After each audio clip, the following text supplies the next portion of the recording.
докторы, Ленин һәм почет билдәһе орденнары кавалеры, профессор, күренекле тел белгесе, полиглот-тюрколог, язучы, Башкортстанның атҡаҙанған фән эшмәкәре Жәлил Ғиниәт улы Кейекбаевтың тыуыуына 95 йыл тулды. Был көндәрҙә республиканың төрлө төбәктәрендә һоҡланғыс ғүмер кисергән, ерҙә яҡты эҙ, яҡындары, замандаштары күңелендә матур иҫтәлектәр ҡалдырған Жәлил Ғиниәт улы Кейекбаевтың хәтер кисәләре үтте. Уларҙың тәүгеһе бөйөк шәхестең тыуған төйәгендә, Йәмле, Ғафури тарафтарында башланды. Талантлы тел ғалиме һәм яҙыусы Жәлил Кейекбаевтың 95 йыллығына арналған тантаналы саралар Сәйетбаба ауыл мәҙәниәт йортонда фәнни-ғәмәли конференция менән асылды. Ғафури районы муниципаль район хакимиәте башлығы Әхәт Шаһиев үҙ сығышын Башҡортостанның беренсе мөфтөйө Мансур Халиковты, беренсе халыҡ шағиры Мәжит Ғафуриҙы, бөтә донъяға танылған тел ғалиме Жәлил Кейекбаевты һәм башҡа арҙаҡлы шәхестәрҙе тыуҙырған бәрәкәтле Ғафури ерендә йәшәүебеҙ менән ғорурланабыҙ, тип башланы. Данлыҡлы яҡташыбыҙҙың фәнни һәм әҙәби мираҫы иҫ киткес бай, һәм улар әлегә тулыһынса өйрәнелгән, дөйөмләштерелгән, барыһы ла нәшер ителгән тип әйтеп булмай. Бөгөнгө зыялыларыбыҙға был йәһәттән эшләйһе эштәр байтаҡ. Был сауаплы эштә район хакимиәте матди ярҙам күрһәтергә әҙер, тип белдерҙе. Башҡортостан Республикаһы Премьер-министры урынбаҫары, мәҙәниәт һәм милли сәйәсәт министры Илдус Ғөбәйҙулла улы Илешев Жәлил Кейекбаевтың күп яҡлы талантының халыҡ-ара кимәлдә танылыуын айырыуса ҙур ғорурлыҡ менән иҫкә алды.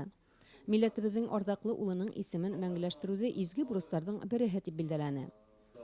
10 йыл элек Жәлил Кейекбаевтың «Основы исторической грамматики урало-алтайских языков» тигән күләмле хеҙмәтен баҫыуға әҙерләп, ғалимдың улы, социология фәндәре докторы Мурат Кейекбаев менән берлектә инеш һүҙ яҙған политология фәндәре докторы Илдус Илешев талантлы телсе ғалимдың оло мираҫы етди өйрәнелергә һәм ҡулланылырға тейеш дигән фекерҙә. Жәлил Ғиниәт улы Кейекбаевтың юбилейы, дөрөҫөн әйткәндә, ул былай мен үҙем сәйәси, фәнни мәғәнәне күрәм. Сәйәси тип әйтәм, ул ижад иткән, фән өлкәһендә эшләгән йыллар бик ҡатмарлы булды. Дөрөҫөн әйткәндә, ул йыллар халҡыбыҙға хеҙмәт иткән ғалим һирәк булды. Мин нимә тип әйтергә уйлайым? Ул телсе, белгес, ысын теге халыҡ-ара дәрәжәне алғанда ғалим, ул бит иң тәү беҙҙең башҡорт телебеҙҙе сағыштырып, бөтә теге булған донъяла телләргә шулай итеп тикшергән. Жәлил Ғиниәтович ғалим булараҡ беҙҙең башҡорт теленең төплө фәнни нигеҙен һалған иң беренсе телсе тип әйтермен, ул ҙур хата булмаҫ.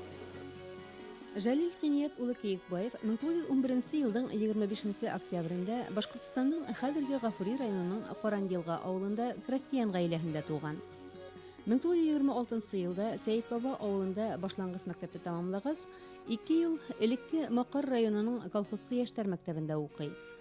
1929 йылда комсомолдың кантон комитеты ер үлсәүселәр, төҙөүселәр һәм бухгалтерҙар әҙерләй торған техникумға путевка бүлә. Артабан уҡыуын дауам итеү хыялы менән йәшәгән Жәлил Кейекбаев Өфөгә юл тота. Был уҡыу йортона имтихандарҙы уңышлы тапшырһа ла, Жәлил Кейекбаевты сәләмәтлеге менән бәйле уҡырға алмайҙар. Техникумның директоры Белозеров педтехникумға барырға кәңәш итә. Әммә унда имтихандар тамамланған була. Ныҡышмал холоҡлы егеттең уҡырға булған теләген комсомол өлкә комитеты секретары Хәдисов та хуплай һәм педтехникумға урынлашырға ярҙам итә. Жәлил Кейекбаевтың оло ғилем юлына сығыуы тап шулай башлана ла инде. 1932 йылда Өфөлә Башҡорт педагогия техникумының тел һәм әҙәбиәт бүлеген тамамлағас, Мәскәү тарафтарына юллана буласаҡ ғалим. Мәскәүгә бала саҡта имгәткән аяғын дауалау маҡсаты менән килгән Жәлил Кейекбаев Көнсығыш телдәре институты профессоры, төрки телдәренең күренекле белгесе, СССР Фәндәр академияһының ағза корреспонденты Николай Константинович Дмитриев менән таныша. Уға башҡорт теленең төҙөлөшөн өйрәнеүҙә булыша. Яшь ярдәмсыһының телләргә карата булган һәләтен тиз тойымлаган профессор уга артабан укырга киңәш бирә. Башкаланың Сит телләр институтының немец филологияһы бүлеген һайлай Җәлил Киекбаев. Немец, инглиз һәм француз телләрен өйрәнә. Тап ошо осорда Җәлил Киекбаев күренекле немец язучысы һәм дәүләт эшмәкәре Фридрих Вольф менән очраша. 1936 елның яйында Башкортстан Совет Язучылар союзының рәсми чакыруы буенча республикага килергә теләк белдергән Фридрих Вольфтың шәхси тәрҗемәчесе буларак студент Киекбаев уны Башкортстанга алып кайта һәм ай ярым озатып йөри. Был танышуу удайлы дуслыкка әверелә. Җәлил Киекбаев Бөек Ватан һугышы елларында каршылык күрһәтү хәрәкәте турында пьесалар язган драматург дусының профессор Мамлук дигән әсәрен башкортчага тәрҗемә итә һәм был пьеса Өфөлә Башкорт академия театры сәхнәһендә куела.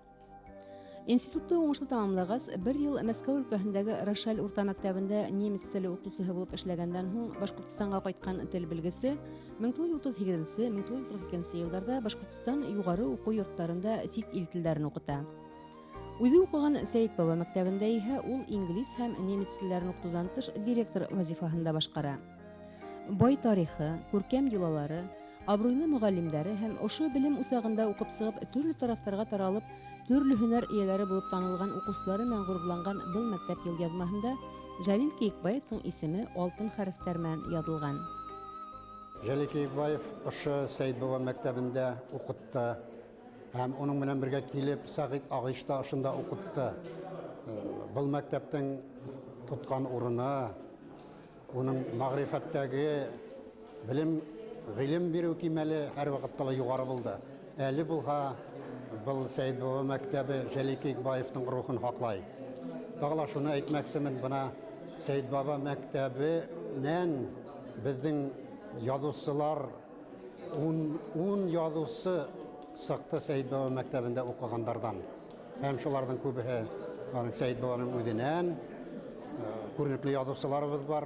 Бөтәһе бына был Җәлил Киекбаев мәктәбе, Җәлил Киекбаев рухы биргән гыйлем менән улар дөньяга чыктылар. Һәм исенлап та мин үземдә ошо мәктәптә 7 ел ошо мәктәптә укыдым мин. Һәм ошо мәктәп минем үземә лә әдәбиятка каләм тоттырган, башыма гыйлем биргән мәктәпләрдән бере.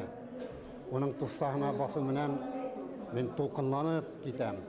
Һәм шулай да бына бик кызык кына күренеш, элек был агас йорттардан тора торгайны. Бына әле шул тиклем мәһабәт мәктәп таш йорттан алынган, шулай да агас йортлы мәктәпте хагынам. Без бунан 7 сакрым йөреп укый торгайнык. Һәм 30 градус булган, 40 градус булган, без югырыла килеп җитә торгайнык. Һәм ошо мәктәп мистерин йылытып, безне үзенең кусагына ала торгайны. Килеп ошо мәктәптең галанкаларына, йомры мистеринә килеп арла торгайнык. Һәм укытучыларыбыз да шулай ягымлы була торгайнылар. Ошо мәктәпкә килһәм, менә ошондай хисләр минең тирәлә урала. Һәм иң беренче улар бөтәһе Җәлил агай Киекбаевка кайтып кала. Сәйит Баба урта мәктәбе республиканың мәгарифе тарихында абруйлы урыны булган белем усагы. Бер буатлык юбилеен билдәләгән мәктәптең уңыш казанышлары аз түгел.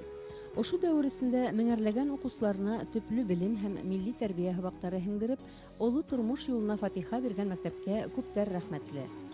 Данлыклы уку йортын тамамлаучылар арасында Җәлил Киекбаевның яшәү өлгеһен үрнәк итеп алып, фән юлын һайлаучылар да, язучы булып китүчеләр дә бар. Шуларның береһе филология фәннәре докторы, профессор, академик, Башкортстанның атказанган фән һәм мәгариф хезмәткәре Гыйният Кунафин.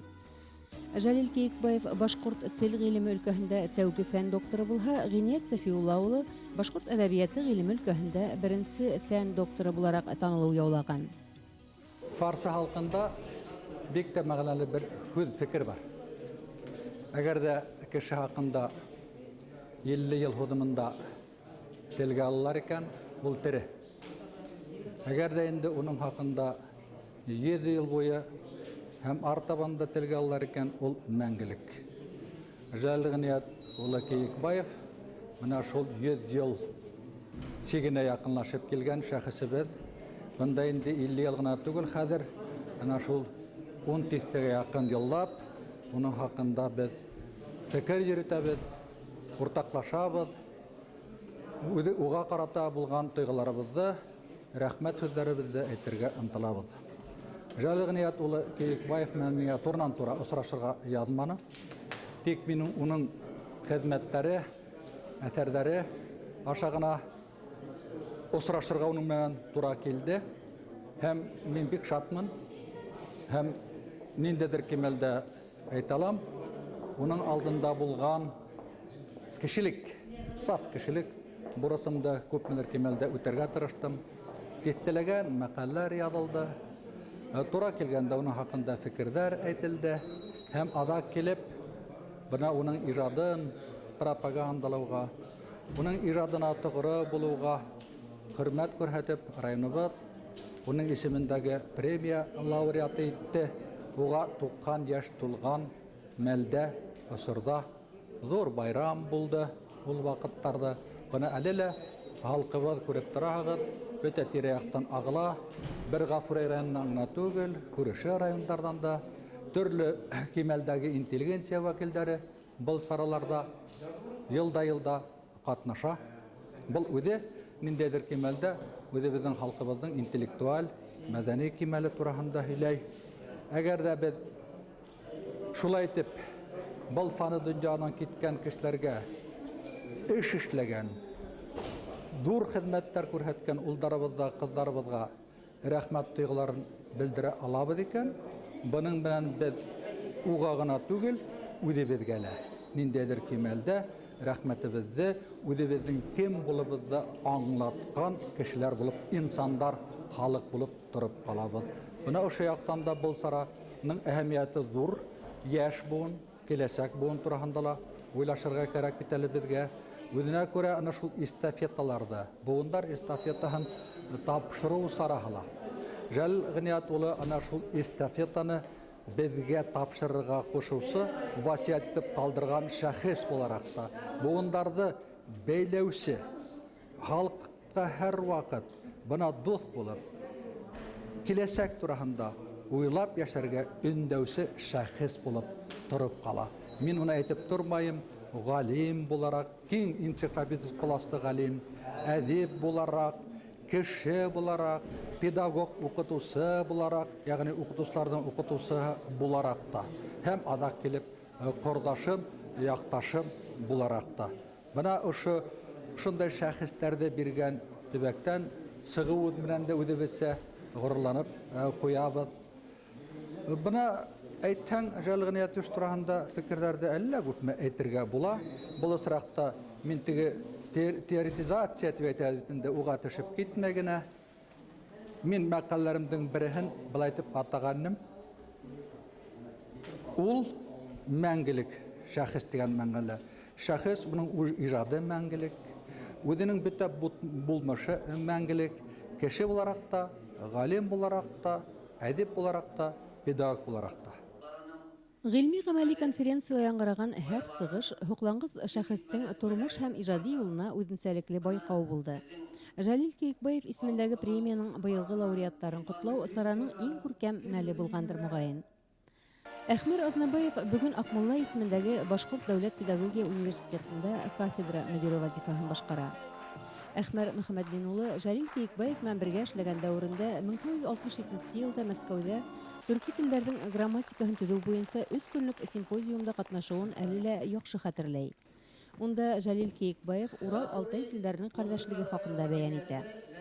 Остазының сыгышынан һуң олы бәхәс сыгуын, ахыр тиктә Кейекбаевтың гыйльми мәктәбенә ихтирамлы караш тууын галим олы горурлык белән тулкынланып хәтерләй. Мин бу Нью-Йоркта гына яшәйм. Төрле җирләрдә эшләнем. Шуның өчен минем ордендарым да, медальдарым да бар. Төрле исемнәрне алганмын. Әмма профессор Кейекбаевтан премияны алу минем өчен бик әһәмиятле, тулкынландыргыс булды. Нишләп? Чөнки мин аның аспиранты булдым. Мин аның итәкчелегендә укыдым. Нигәдер ул мине үзенә якын йөртте. Төрле конференцияларга алып йөрүне. Шуның өчен уның тәгълиматын мин ныграк аңланым булса кирәк. Шуңа күрә Кейекбаевтың башлаган эшләрен дәвам итеп, Мин берничә китап яздым, берничә монография яздым. Уку китаптары, мәсәлән, 2002 елда студентлар өчен башкорт теленең тарихи грамматикаһы дигән уку әсбабы, дәреслек язып чыктым. Студентлар шуның белән укыйлар хәзер. Артабан Кейкбаевтың асыштарын мин файдаланырга тырышам. Бигрәк тә уның билдәһезлек теорияһы бик телдең бөтә өлештәрен, кисәктәрен өйрәнергә ярдәм итә торган теория ул. Рус әйткәндә универсал теория.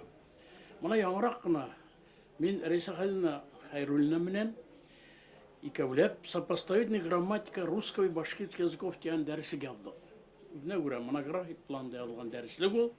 Кулланма студентлар өчен.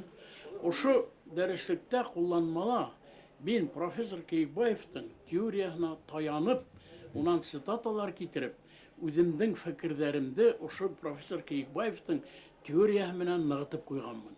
Һөземтәлә был дәреслек китап бик шандырлык, аргументлы булып чыкты. Студентлар шул дәреслек буенча укыячаклар. Шул китап әле яңгына чыкты ул, менә таралып ята. Төрле уку йортлары, бигрәк тә югары уку йортлары алдырып яталар, 7 экземпляр, 50 экземпляр. Ягъни Кейкбаевты мактап кына зур галим дип кенә әйтергә ярамай. Уныһы кирәк. Әмма уның асыштарын артабан үстергә кирәк, файдаланырга кирәк. Быел был мәртәбәле премияны язучылар арасыннан тәүгеләрдән булып Гөлнур Якупованың яулавын барыһы да хуплап каршы алды. Туган төягенең ялкынлы патриоты Гөлнур Мидхәт кызы якташларының ихлас ихтирамына лаек шәхес. Район газеты менән берлектә Өметле каләм исемле үз премияһын булдырган шагыйрә яшь талантларны дәртләндерү, уларның иҗади маһирлыкларын артабан үстерү максатында үтәлә әһәмиятле эшләр белән әүдем шөгыльләнә. Данлыклы якташы исемендәге премияны олы бүләк дип кабул иткән шагыйрә Милләт күрке исемле өр-яңа шигырында укып ишеттерде. Истәлектәр менән уртаклашу, лауреатларны тәбрикләү йыр-моңга үрелеп барды.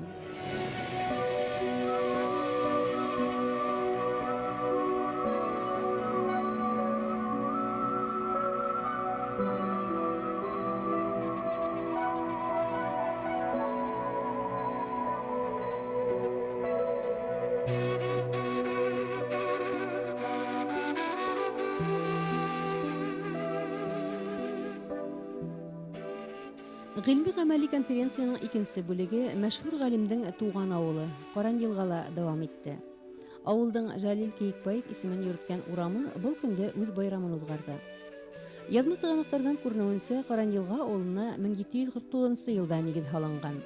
Әлишә һәм Ишсура Эткуловтар нигезләгән авыл табигатьнең иң хозур yerендә урнашкан.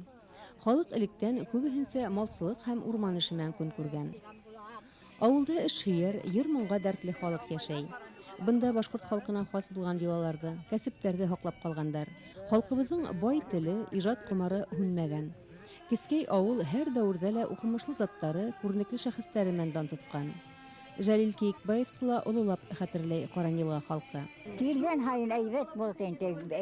Өйрәсә килеп, хөрмәтләп, нитеп йөрне. Килгән була торган исәнме, һаумы дип килеп кереп, безнең бабайның нәселе ул барыбер. Җәлил агай килә торган, без барып күрә торган кара. Ул укып сыккас. Шулай кызыкны биренә инде ул. Бәләгә чакта. Исәнлек халык үтте үдилә аркалардан безнең үйеп китә торган. Без вакытта вакыйнык бит инде. Әле генә картайдык. Бәләгә чакта аны күрә торгайнык, безнең яктан үтеп йөри торгайнык кигән сагымта. Шулай бер дә укыганда безнең мәктәпкә кереп сыга торгайны.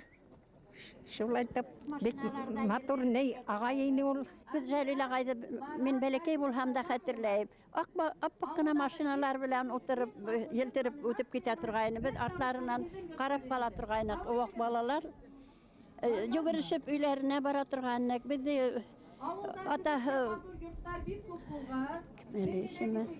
Хәният бабай бал белән хайлай торгайны.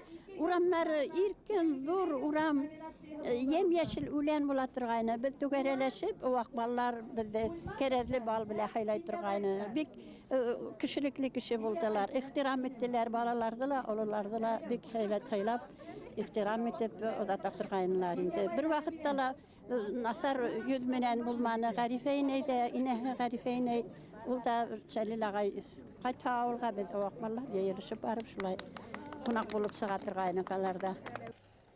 Her kim için tuğan tiyak izke. Koydağına yaşa hele her kimge tuğan yeri yakın. Tüpkül Başkurt avılынан sığıp Meskow hınlı Meskowda bilim alığı uyduk tevekkellik batırlık ülgühü bulhala, Jalil Keyikbayev da Ural tüpkülünde yatkan oşu bilekey gene avul her saq üzine tartıp turgan. Dikteler setillerde hıvda iskan tilsi galimdin üz tiline haqsıl qaraşıla ihtiramga layık. Başkurt tiline, xalıq mağına, milli yolalarga bir vaqıttala bitaraf bulmagan Jalil Keyikbayev'ti üz avulunda her kim kişilikli, kisilikli, üte ihtibarlı, alsak kişi buldu tip ihki ala. Bana ошондайын хатır bayramdары улгарылып турса, әлбәттә халык өчен ул бик мәртәбәле була. Ни өчен дигәндә, авылда үзенчәлекле матурланып кала, бүтән нәмә тәртипкә килтерелә. Ә менә быел Җәлил агай Кейекбаевның 95 еллыгын билдәләү угата халык арасында киң популярлык алды бит. Менә халыктарның күплеген карап торагыз. Шундай хатирәләр искә төшә. Уның шул хәтле шук кеше икәнлеген күптәр белә инде. Her vakitte balalarından balalarsa buldu ol. Ol bizge vakitinde butayda brot aşattı indi ol. Buterbrot ol bizge butayda brot dip anlatatırgaydı. Butayda brot dip sol aşattı indi. Alak biz bildik anın buterbrot ikenin. Şundan soň ol yeşkana menin yüznem Garifulin kart Haybi Zinnatı beşindi. Olar her vakitte birge buldular. Dostluk, yaşlık dostlarıyla gel birge buldular. Her vakitte birge Kortbaqsalarına da birge yürüdüler. Hem şul vakitte kahibirde көңілі толып кетті, мәндім бойлап яңғыратып, өзінсәліклігіне, жәлілсәгіне болған жерді ерлайтырғайды. Мына ешікті біті, әлбетте оныңса келештіріп, ол хәтлеттер берла болмай. Әмі ләкин жәліл ағайдың мына ұшы ерлаған ері хамында қолақ төбінде саңлап тұра. Оның мына ұшылайырақ үстәл асқайдары дұртаяқ, үстәл үскәйдәрі толы сынаяқ. Ишетәләм икән, Хабиб, беләләм икән, безне күрсәтирәк дип торала яңынан. Үстәл асқайдары дуртаяқ, үстәл үскәйдәре лә шул толы сынаяқ. Ишетәләм икән, күрәләм икән, Хабиб, хей, безне шул хайкәм тираяқ дип бөтіріп қойыр да, онан соң хай башқұрт жерларының матурлығы. Мына хәдер дөрес йырламайлар бит. Мына үзенчәлекле иттереп, булмай сырлаһандар ине дип әйтеп куя торган иде. Җәлил Гыният улының истәлеген Каранъялга халкы онытмай. Уның рухы безнең белән бергә яшәй. Менә мин укытучы буларак, үземнең балаларыма уның турында һәр вакыт һөйләйбез, конкурслар үткәрәбез, уның әкиятләрен һәр вакыт сәхнәләштерәбез. Әкиятләре буенча һүрәтләр конкурслары үткәрәбез. Безнең бәләкәй мәктәптә, Каранъялга мәктәбендә, башлангыч мәктәп 20 бала белем ала. Менә унда ла безнең туган якты өйрәнү музее бар. Уның бер мөеше ошо үзебезнең галим якташыбыз Кейекбаев исеменә арналган түңәрәктәрдә катнашабыз. Балалар ихлас, горурланып яшәйдәр һәм уның әсәрләрен өйрәнәбез. Уның юлын дәвам иттерүчеләребез дә күп. Әлеге көндә укытучы булып эшләгән, тел белгечләре лә бар араларында. Һәм менә безнең ошо зур урамыбыз, әлеге көндә байрам иткән урамыбыз элек Мәсет урамы дип йөрөтелә. Хәзер уның исемен Кейекбаевның исемен мәгълүмләштерү хөрмәтенә Җәлил Гыният улының исемен йөрөтә. Зур байрам, без уны онытмайбыз. Якташтар һәр вакыт горурланып торабыз. Безнең арабызда Фатима әби бар, ул авылыбызның агыйнәһе, мәктәптә бергә улың белән очрашулар үткәреп торабыз. Ул ихлас рәвештә балалар белән һөйләшә. Музейыбызга экспонаттары менән дә уртаклаша. Уларның булган бөтен әйберләрен безгә китереп тора. Менә мәсәлән, безнең музейыбызда Җәлил Гыниятовичтың әсәһе таккан хакал хаклана. Бу бик безнең өчен рухи хазина булып тора. Онытмайбыз. Яшь буында уны һаман да истә аласак һәм уның исеме мәңге яшәячәк. Табын кабиләһе башкорт ыруларының иң зур берләшмәһен хасил итә. Үзе кесе табын ырыуынан булган Җәлил Кейекбаевтың узган буаттың 30-нчы елларыннан ук республика матбугатында дөнья күрә килгән шигырьләре Җәлил табын исеме астында басылган.